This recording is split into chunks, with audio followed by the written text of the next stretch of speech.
नमस्कार, हमारे छत्तीसगढ़ बुलेटिन में आपका स्वागत है और मैं हूं आपके साथ दीपिका ओझा। चलिए शुरुआत करते हैं खबरों की। भानुप्रतापपुर उपचुनाव के लिए मतदान जारी है। कांग्रेस प्रत्याशी सावित्री मंडावी ने वोट डाला है। आपको बता दें कि बड़ी खबर आपके साथ साझा कर रहे हैं। पोलिंग बूथ पहुंचकर बीजेपी और कांग्रेस प्रत्याशी ने वोट डाला है। कांग्रेस प्रत्याशी सावित्री मंडावी ने वोट डाला तो वहीं बीजेपी प्रत्याशी ने भी आज अपना वोट डाला है। तो बड़ी खबर आपके साथ साझा कर रहे हैं, जहां भानुप्रतापपुर उपचुनाव के लिए वोटिंग हो रही है। बीजेपी प्रत्याशी ब्रह्मानंद मंडावी ने भी वोट डाला है। इसके साथ ही कांग्रेस प्रत्याशी सावित्री मंडावी ने भी वोट डाला है। आपको बता दें कि बड़ी खबर आपके साथ साझा कर रहे हैं। पोलिंग बूथ पहुंचकर बीजेपी और कांग्रेस प्रत्याशी ने वोट डाला है। बीजेपी प्रत्याशी ब्रह्मानंद नीतम ने अपना वोट डाला। तो वहीं आपको बताते चले कि आज भानुप्रतापपुरम में उपचुनाव चल रहे हैं और जिसके लिए कांग्रेस और बीजेपी प्रत्याशी ने दोनों ने ही अपने अपने वोट डाल दिए हैं। तो इस वक्त की बड़ी खबर आपके साथ साझा कर रहे हैं। तस्वीरें आप साथ देख सकते हैं कि किस तरह से कांग्रेस प्रत्याशी अपना वोट डालने पोलिंग बूथ पर पहुंची हैं।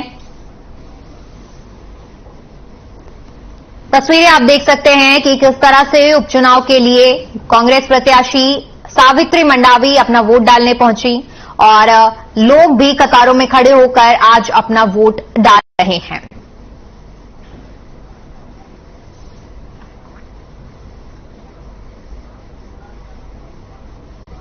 वहीं कांकेर में भानुप्रतापपुर उपचुनाव के लिए वोटिंग हो रही है। बताया जा रहा है कि भानुप्रतापपुर उपचुनाव में मतदान को लेकर लोगों में भारी उत्साह देखने को मिल रहा है।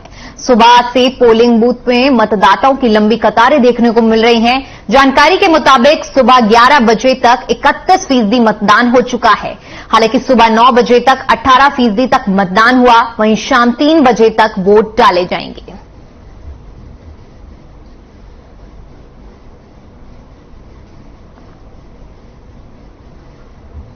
तो आपको बता दें कि कांकेर में उपचुनाव के लिए आज मतदान हो रहे हैं और जहां पर लोगों में खासा उत्साह देखने को मिल रहा है। 11 बजे तक के आंकड़े हम आपके साथ साझा कर रहे हैं, जहां पर 31% वोटिंग हो चुकी है। तमाम नेता, बीजेपी के प्रत्याशी, कांग्रेस के प्रत्याशी अपना अपना वोट डालने के लिए पोलिंग स्टेशन पर पहुंचे हैं। तो आज आपको बता दें कि भानुप्रतापपुरम में उपचुनाव हो रहे हैं, उसको लेकर लोगों में खासा उत्साह भी देखने को मिल रहा है। लोग लंबी लंबी कतारों में खड़े होकर वोट डाल रहे हैं। 11 बजे तक के हम आंकड़े आपके साथ साझा कर रहे हैं। 31% मतदान हुआ है और ये वोटिंग 3 बजे तक चलेगी। सुबह से ही पोलिंग स्टेशन पर लंबी लंबी कतारें देखने को मिल रही हैं। मतदाताओं में खासा उत्साह भी देखने को मिल रहा है। सीधा तस्वीरें हम आपके साथ साझा कर रहे हैं, जहां पर आप देख सकते हैं कि किस तरह से मतदाताओं में खासा उत्साह देखने को मिल रहा है।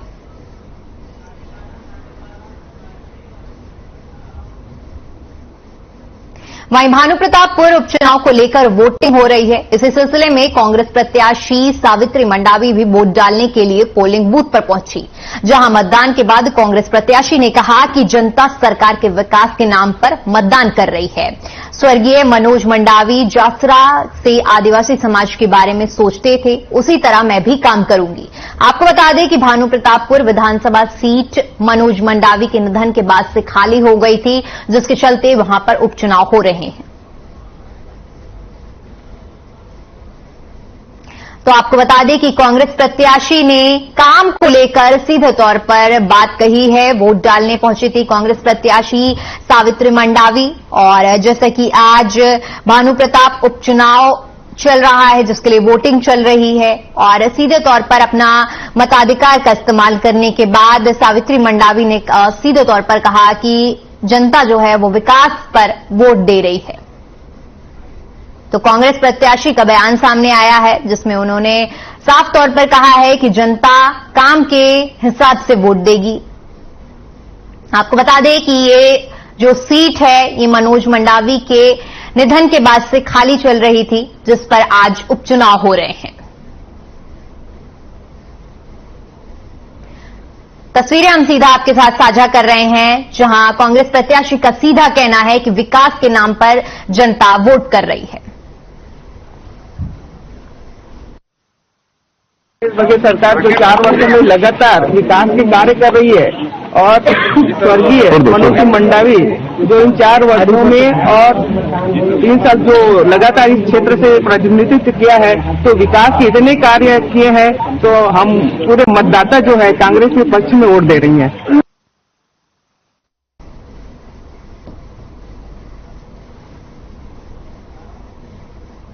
वहीं मस्तूरी थाना क्षेत्र के ग्राम इटपावाली में 25 अगस्त को अज्ञात चोरों ने प्राचीन भंवर गणेश मंदिर में चोरी की थी। चोरों ने पुजारी महेश राम केवट के साथ मारपीट की और पिस्टल दिखाकर उन्हें बंधक बनाया था, जिसके बाद मंदिर के ताले तोड़कर ऐतिहासिक मूर्ति को लूटकर फरार हो गए थे, जिससे आसपास के लोगों में प्राचीन मूर्ति चोरी होने से हड़कंप मच गया। मामला मस्तूरी पुलिस के पास पहुंचा, जिसके बाद आरोपी की तलाश में पुलिस जुट गई और पुलिस ने आरोपी को पकड़कर सफलता हासिल की है।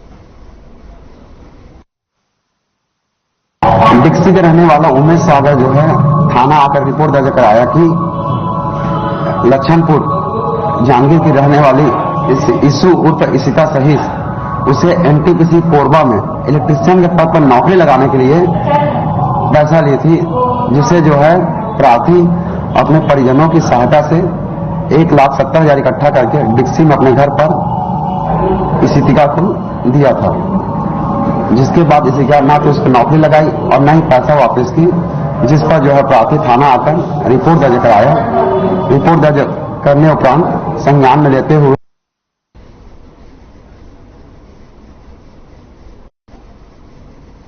वहीं राष्ट्रीय बाल विज्ञान कांग्रेस में सुकमा जिले के बाल वैज्ञानिकों की 2 परियोजनाओं भी छत्तीसगढ़ राज्य का प्रतिनिधित्व करेंगी। इस दौरान अहमदाबाद में आयोजित राष्ट्रीय बाल विज्ञान कांग्रेस में सुकमा के बाल वैज्ञानिक कोरम में सैमुअल कुमारी मिश्बा, मनोहर बघेल और सोडी दीपक शामिल होंगे। बता दें कि 30वां राष्ट्रीय बाल विज्ञान कांग्रेस का आयोजन अहमदाबाद में 3 जनवरी 2023 को होगा। जानकारी के मुताबिक रायपुर के पंडित रविशंकर शुक्ला विश्वविद्यालय में छत्तीसगढ़ विज्ञान एवं प्रौद्योगिकी परिषद की ओर से 1 से 3 दिसंबर तक आयोजित राज्य स्तरीय बाल विज्ञान कांग्रेस में बाल वैज्ञानिकों का चयन किया जाएगा, जिसके बाद कलेक्टर हरीश एस ने बाल वैज्ञानिकों को अपनी शुभकामनाएं और बधाई दी।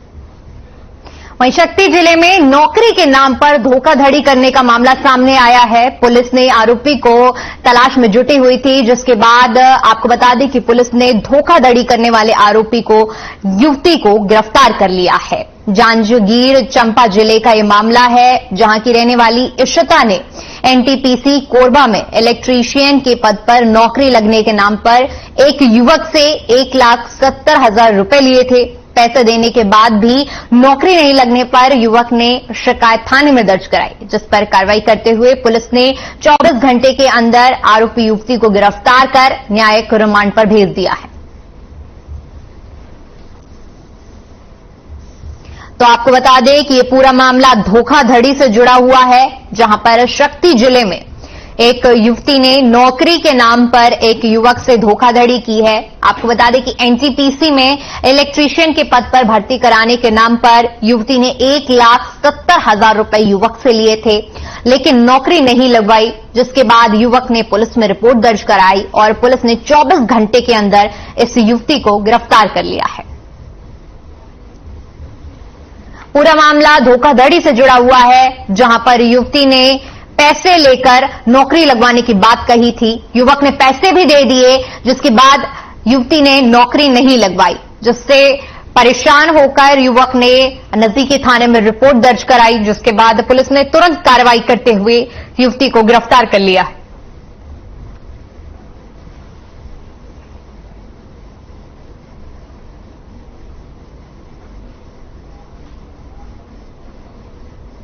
वहीं बड़ी खबर इस वक्त किस सामने आ रही है, आपको बता दें कि छत्तीसगढ़ में अब वंदे भारत ट्रेन चलेगी। जी हां, आपको बता दें दक्षिण पूर्व मध्य रेलवे को एक बड़ी सौगात मिली है। 11 दिसंबर से वंदे भारत एक्सप्रेस शुरू होगी।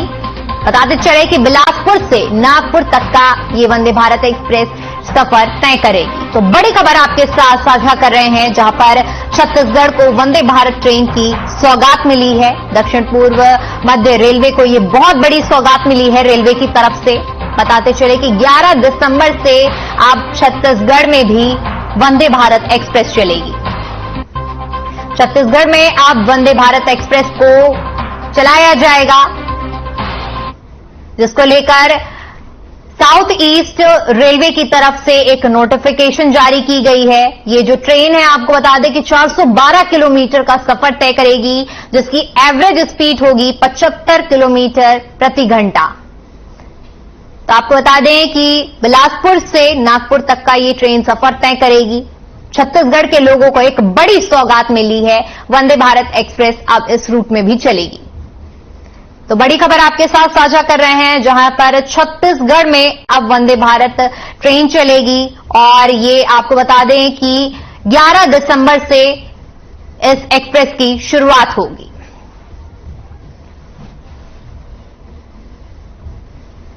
बिलासपुर से नागपुर तक का ये ट्रेन सफर करेगी। इसमें बता दें आपको कि बिलासपुर, रायपुर, दुर्ग और गोंदिया फिर नागपुर ये स्टेशन रहेंगे जिस रूट पर वंदे भारत एक्सप्रेस चलेगी। कुल 412 किलोमीटर का ये एक्सप्रेस सफर तय करेगी, जिसमें आपको बता दें कि 5.5 घंटे का समय लगेगा।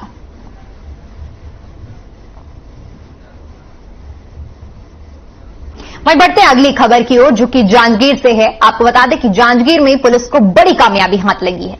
बताया जा रहा है कि पुलिस ने लूट करने वाले 2 आरोपियों को गिरफ्तार किया है। साथ ही आरोपियों के पास से लूट किए हुए मोबाइल फोन को बरामद किया है। बता दें कि पप्पू उर्फ कामेश्वर यादव और राजा यादव ने जान से मारने की धमकी देते हुए युवती से मोबाइल और 5,000 रुपए लूटकर फरार हो गए थे। वहीं पुलिस इस पूरे मामले की जांच में जुट गई है।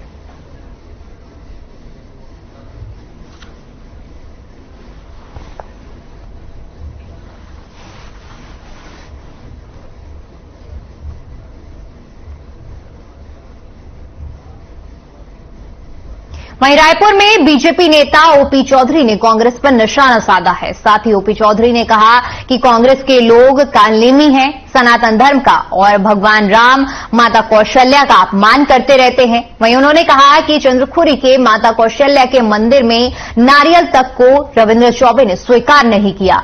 इनका दिखाने का स्वरूप अलग है और वास्तविक स्वरूप अलग है।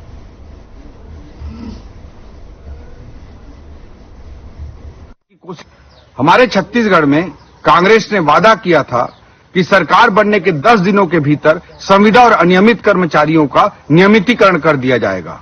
लेकिन गत दिनों बड़ी दुर्भाग्यजनक घटना घटित हुई। कांग्रेस के कैबिनेट मंत्री रविंद्र चौबे जी के पास संविदा और अनियमित कर्मचारी साथी सभी विभागों से संबंधित वे पहुंचे। माता कौशल्या का जो मंदिर है चंद्रखुरी में, वहां के नारियल के साथ एक संकल्प के साथ वहां पर पहुंचे। इससे पहले इन कर्मचारी साथियों ने माता कौशल्या के मंदिर तक पदयात्राएं की, वहां मनोकामना का दीप जलाया, दिया जलाया और उसके बाद ये नारियल के साथ वो लोग पहुंचे थे रविंद्र चौबे जी के पास। लेकिन रविंद्र चौबे जी ने उस नारियल को स्वीकार करने से भी मना कर दिया।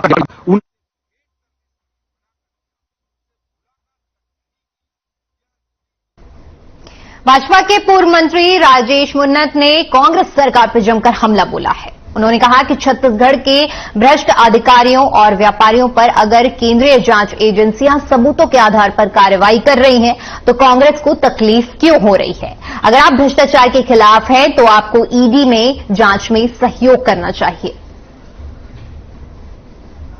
तो आपको बता दें कि राजेश मुन्नत का कांग्रेस पर करारा हमला है। साफ तौर पर उनका कहना है कि अगर कांग्रेस पार्टी साफ है, यानी भ्रष्टाचार के अगर खिलाफ है, तो ईडी का जांच में सहयोग क्यों नहीं कर रही है?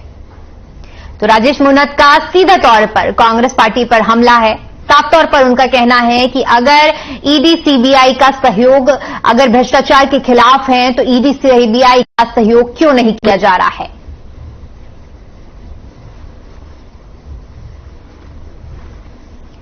पर या भ्रष्टाचार में लिप्त अगर कोई अधिकारी है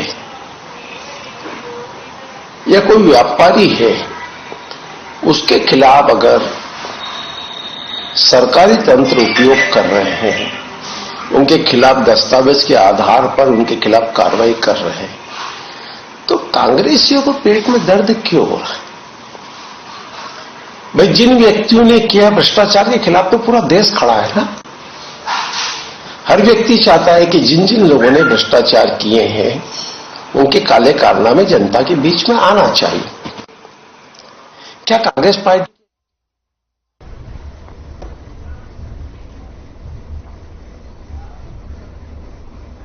बड़ी खबर आपके साथ साझा कर रहे हैं। आपको बता दें कि फरवरी में एआईसीसी का अधिवेशन होगा छत्तीसगढ़ में।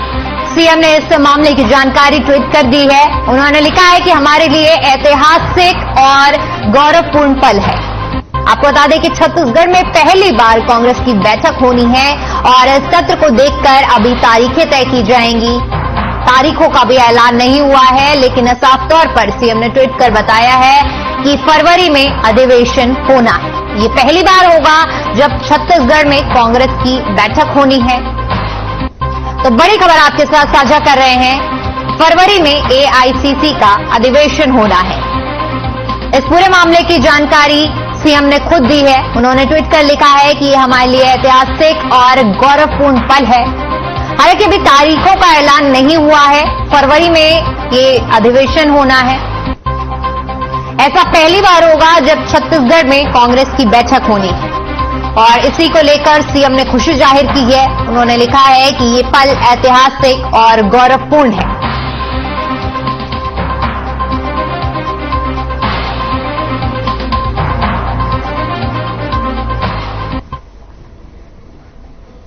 वहीं रायपुर में संविदा कर्मचारियों ने कौशल्याधाम चंद्रखुरी से लेकर रायपुर तक पदयात्रा निकाली। पदयात्रा में 54 विभाग के संविदा कर्मचारियों ने हिस्सा लिया। पदयात्रा निकाल रहे संविदा कर्मचारियों ने सरकार से उनके नियमितीकरण की मांग की। पदयात्रा के समापन के बाद संविदा कर्मचारियों ने प्रदेश सरकार के मंत्री रविंद्र चौबे से मुलाकात की और अपनी मांगों को लेकर रविंद्र चौबे से चर्चा की। तो आपको बता दें कि बड़ी खबर हम आपके साथ साझा कर रहे हैं, जिसमें 54 विभागों के कर्मचारियों ने धरना प्रदर्शन किया है। संविदा कर्मचारियों ने ये जो पदयात्रा निकाली है और आप तस्वीरें देख सकते हैं सीधा तौर पर किस तरह से हाथों में झंडा लिए, बैनर लिए ये संविदा कर्मचारी अपनी मांगों को पूरी करने के लिए पदयात्रा निकाल रहे हैं। ये 54 विभाग के कर्मचारी हैं जो कि नियमितीकरण के लिए अपनी यात्रा निकाल रहे हैं। तो नियमितीकरण की मांग को लेकर संविदा कर्मचारी पदयात्रा निकाल रहे हैं, जिसमें इनकी अपनी मांगे हैं और अलग अलग तरह से ये अपना विरोध प्रकट कर रहे हैं, नारेबाजी कर रहे हैं और कहीं झंडे लेकर विरोध प्रदर्शन किया जा रहा है। कुल मिलाकर आपको बता दें कि इस पदयात्रा में 54 विभाग के संविदा कर्मचारी शामिल हैं और जिनकी साफ तौर पर आप तस्वीरें देख सकते हैं कि साफ तौर पर नियमितीकरण को लेकर मांग की जा रही है। कर्मचारियों के हाथ में बैनर और झंडे हैं और किस तरह से एक लंबी कतारों में आप देख सकते हैं कि संविदा कर्मचारी रोड पर निकले हैं।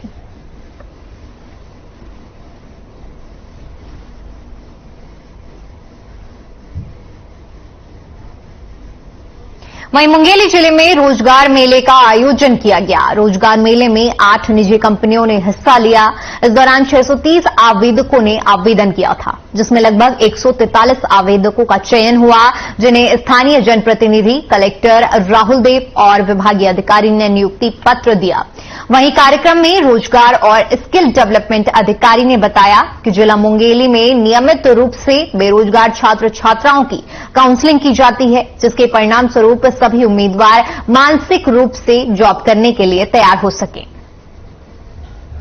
खबर मुंगेली बिलासपुर छत्तीसगढ़ से।